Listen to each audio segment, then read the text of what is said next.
మంత్రి కొండా సురేఖ చేసిన వ్యాఖ్యలు కలకలం రేపుతున్నాయి. ఈ అంశం కోర్టు వరకు చేరింది. టాలీవుడ్ హీరో నాగార్జున నాంపల్లి కోర్టుకు హాజరై వాంగ్మూలం ఇచ్చారు.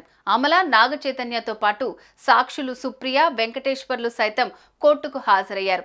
మంత్రి కొండా సురేఖ వాస్తవ విరుద్ధమైన వ్యాఖ్యలు చేశారని, దీంతో తమ కుటుంబ పరువు ప్రతిష్టలకు భంగం వాటిల్లిందని నాగార్జున కోర్టుకు తెలిపారు. విచారణ అనంతరం అక్టోబర్ 10కి వాయిదా వేసింది నాంపల్లి కోర్టు.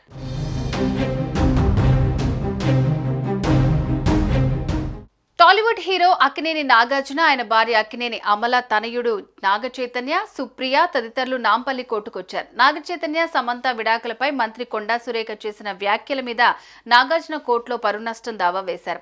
ఈ నేపథ్యంలో నాగార్జున స్టేట్మెంట్ ను నాంపల్లి కోర్టు రికార్డు చేసింది. కొండా సురేఖపై పిటిషన్ ఎందుకు దాఖలు చేశారని నాగార్జునను న్యాయస్థానం ప్రశ్నించింది.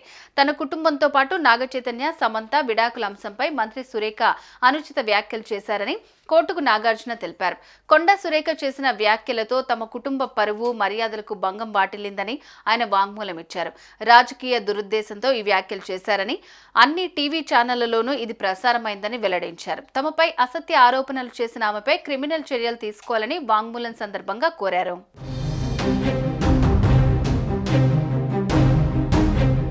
సినిమా రంగం ద్వారా తమ కుటుంబానికి సమాజంలో మంచి పేరు ప్రతిష్టలు ఉన్నాయని, దేశవ్యాప్తంగా తమ కుటుంబం పట్ల ప్రజల ఆదరాభిమానాలు ఉన్నాయని ధర్మాసనానికి నాగార్జున వివరించారు. జాతీయ స్థాయిలో అనేక అవార్డులు వచ్చాయని కూడా తెలిపారు.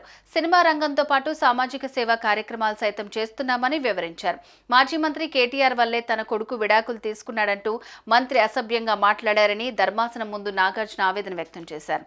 అలా మాట్లాడటం వల్ల తమ కుటుంబ పరువు ప్రతిష్టలకు భంగం వాటిల్లిందని తెలిపారు.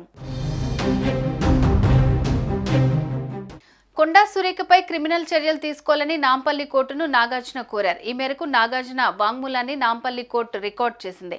మరోవైపు నాగార్జున వాంగ్మూలంతో పాటు మొదటి సాక్షి సుప్రియ స్టేట్మెంట్ కూడా కోర్టు రికార్డు చేసింది. అనంతరం విచారణను అక్టోబర్ 10కి వాయిదా వేసింది. మరో సాక్షి వెంకటేశ్వర్లు వాంగ్మూలాన్ని అక్టోబర్ 10న రికార్డు చేయనున్నారు.